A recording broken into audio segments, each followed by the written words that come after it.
ये कुछ इम्पोर्टेंट फॉर्मूले हैं जो हमको याद रखने हैं। फर्स्ट फॉर्मूले क्या कहता है, 1 + 2 + so on up to n, मतलब सम ऑफ n नेचुरल नंबर्स अगर हमको फाइंड करने के लिए पूछा है, सो directly you can use the formula n into n+1/2। For example, अगर हमें 1 + 2 + 3 so on up to 50 तक पूछा गया है, तो n की जगह आप 50 रख दीजिए। 50 into 50 + 1 which is 51/2, सॉल्व कीजिए, you will get the answer. Similarly अगर हमको शुरुआत के n ऑड नंबर्स का एडिशन कहा गया है, for example 1 + 3 + 5 + so on up to suppose 21, तो हमें कैलकुलेट करना है यहाँ पर कि कितने ऑड नंबर्स हैं। वो जो n का वैल्यू रहेगा वो यहाँ पुट करना है और आंसर निकालना है। फॉर एग्जांपल, इधर 21 है, अगर 21 को हम इस टाइप से लिखना चाहते हैं तो हम कैसे लिखेंगे, 2 into 11 minus 1, 2 into 11 is what, 22, 22 minus 1 is 21। so यहाँ पे n की वैल्यू क्या हो गई, 11। so 11 square which is 121, so 121 would be the addition of sum of 11 odd numbers। Getting my point? So using this you can find the value of n। Similarly अगर हमको शुरुआत के n इवन नंबर्स का addition पूछा है, for example 2 + 4 + so on up to 40, तो काफ़ी easy हो जाता है कि 40 इवन नंबर्स हैं, सॉरी 40 तक जाना है, मतलब कितने इवन नंबर्स है, 20। सो n का वैल्यू क्या हो जाएगा, 20। सो इस फॉर्मूला में पुट करेंगे हम 20 into 20 + 1 which is 21, सॉल्व करो 20 into 21 and you will get the answer। Similarly fourth question में क्या कहा है हमको, 1² + 2² + 3² so on up to n² अगर पूछा है, तो n जो भी है उसकी जगह पे ये फॉर्मूला में n की वैल्यू पुट करिए, आंसर आ जाएगा।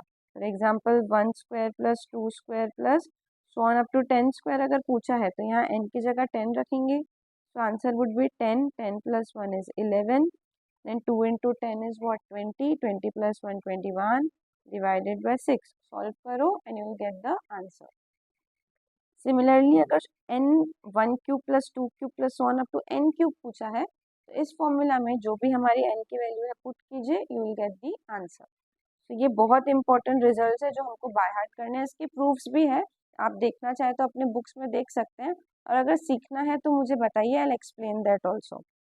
Then question number sixth important result, ये काफ़ी काम आता है एग्जाम में।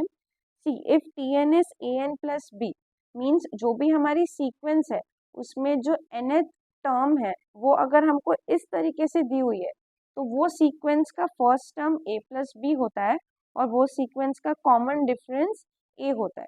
फॉर एग्जाम्पल, अगर सपोज जो Tn है वो हमें दिया हुआ है 5n + 2, यानी कोई तो भी सीक्वेंस है, देयर इज सम सीक्वेंस जिसके लिए nth टर्म इस फॉर्मूला से मिल जाती है, तो ऑब्वियसली ये सीक्वेंस कैसी होगी, देखो अगर n की जगह 1 रख रहे हैं हम लोग तो हमको क्या मिलेगा, 7, n की जगह 2 रख रहे हैं तो हमको मिलेगा 12 एंड सो ऑन, n की जगह 3 रख रहे हैं तो हमें मिलेगा 17 and so on.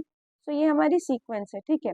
But directly अगर हमको सॉल्व करना है तो इससे हमें समझ में आ जाता है कि जो हमारा फर्स्ट टर्म है ना, वो होने वाला है a + b, जैसे n के बाजू वाला coefficient a and the constant is b।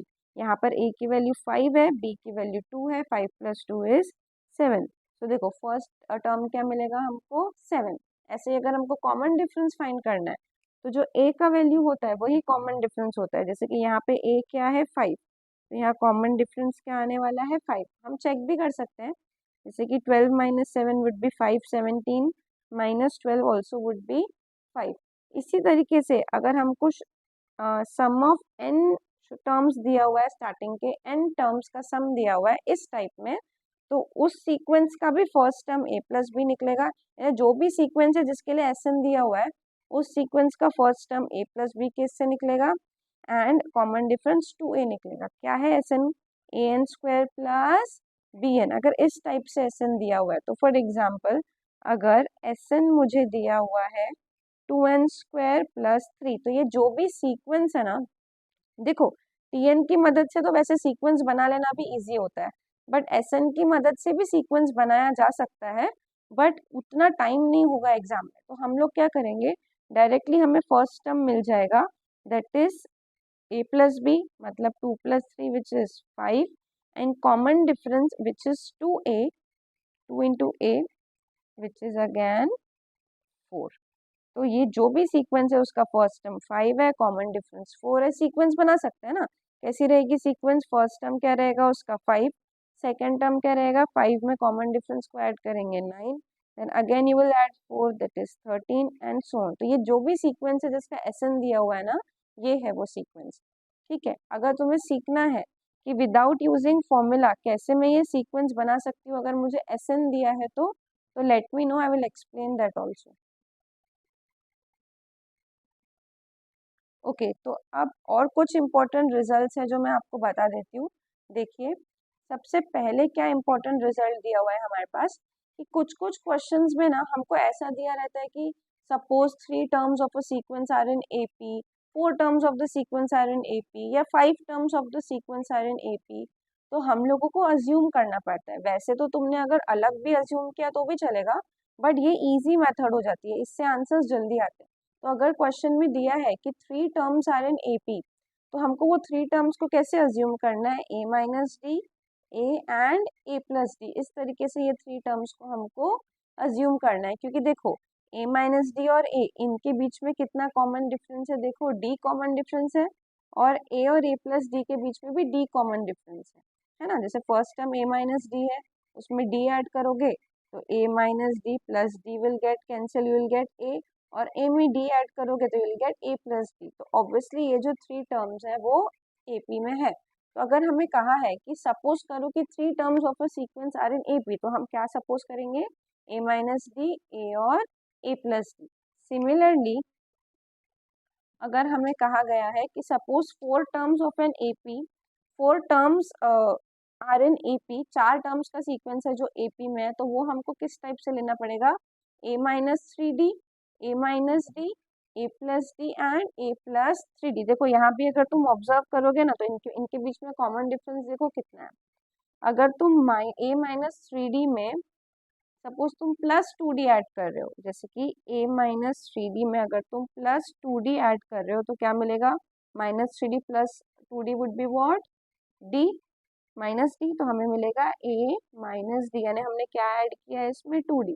अब a माइनस डी में भी तुम 2d ऐड करो तो हमें क्या मिलेगा? Minus D plus 2d would be plus D, a plus D मिलेगा। अब a प्लस डी में 2d ऐड करोगे तो a प्लस 3d मिलेगा। तो ये भी जो 4 टर्म्स है वो AP में है। वाई? क्योंकि उनके बीच का कॉमन डिफरेंस क्या है? 2d।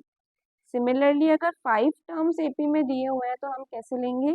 a minus 2d, a minus d, a plus d and a plus 2d। यहाँ पे कॉमन डिफरेंस d दिया हुआ है। ओके, तो इजी है। तो इस तरीके से अगर 3 टर्म्स AP में दिए हैं तो इसको सपोज करना, 4 टर्म्स दिए हैं तो इसको सपोज करना, एंड 5 टर्म्स दिए हैं तो इसको। कुछ भी नहीं याद करना, बहुत इजी है। अगर सपोज इन सबको तुम ऐड करोगे तो dd कैंसिल हो जाएगा, सिर्फ 3a मिलेगा। इन सबको अगर तुम ऐड करोगे तो minus 3d plus 3d cancel हो जाएगा, minus d plus d cancel हो जाएगा, 4a मिलेगा। मतलब ये इस तरीके से लिए हुए हैं कि जब इनको ऐड करते हैं ना तो d की टर्म्स कैंसिल होती है, बस, बाकी कुछ नहीं है। अदरवाइज अगर तुम अपनी मर्जी से भी ले रहे हो, फॉर एग्जाम्पल अगर तुमने a plus d and then a plus 2d इस तरीके से भी लिया तो भी आंसर आता है, बट बहुत लेंदी हो जाता है, उतना टाइम नहीं होता है। इसलिए हमें ये 3 चीजें याद रखनी है। ओके, अगेन एक और चीज हम देख लेते हैं। सपोज LMN 3 टर्म्स है जो कि AP में है। L, M और N ऐसे 3 टर्म्स है हमारे पास दैट जो कि AP में है। ओके, अगर ये 3 टर्म्स AP में है तो मुझे बताओ क्या बोल सकते हैं हम लोग? इनके बीच में कुछ तो कॉमन डिफरेंस रहने वाला है d। वो कॉमन डिफरेंस कैसे निकलेगा? सेकेंड टर्म में से फर्स्ट टर्म माइनस करोगे तो d का वैल्यू मिलेगा ना। तो d का वैल्यू कैसे मिला? m minus l। सिमिलरली अगर n में से भी m माइनस करोगे तो भी d मिलेगा। तो d हमको इस टाइप भी मिल सकता है, n माइनस m। इससे क्या पता पड़ा? m माइनस l की जो वैल्यू है वो ही वैल्यू n माइनस m की है, क्योंकि दोनों ही कॉमन डिफरेंस देते हैं। तो हम यहाँ से लिख सकते हैं m minus l equals to n minus m। आप m को एक साइड ले आएंगे, माइनस m इधर आके प्लस m, माइनस l इधर आके प्लस l हो जाएगा। m प्लस m क्या हो जाएगा? 2m n प्लस l, यानी m equals to n plus l upon 2। या तो हम लिख सकते हैं m इक्वल्स टू l पहले, L plus n upon two. समझ में आया? मतलब अगर 3 टर्म्स एपी में है L, M और N, तो ये जो मिडल टर्म है ना वो कैसे मिलती है, लास्ट दोनों टर्म्स को ऐड कर लो और उनको कर लो 2 से डिवाइड, बेसिकली उनका एवरेज लेने से मिलती है, करेक्ट। सो इसका मतलब क्या हुआ, ये जो m है ना ये क्या होगा, L और N का मीन होगा, एवरेज होगा, ओके। और इस m को हम कहते हैं एरिथमेटिक मीन। क्या कहते हैं हम इसको, एरिथमेटिक मीन। मतलब अगर 3 टर्म्स एपी में है, मतलब एक्स वाई जेड सपोज अगर एपी में है, तो ये जो मिडल टर्म होगी ना y, ये क्या होगी, एरिथमेटिक मीन होगी x और z की। और y की वैल्यू कैसे मिलेगी, x plus Z divided by 2। तो ये कुछ बातें हैं जो हमको याद रखनी है, ओके। अब तुम्हारे नोट्स में जो एक्सरसाइज 6A है, that we can start in the next class.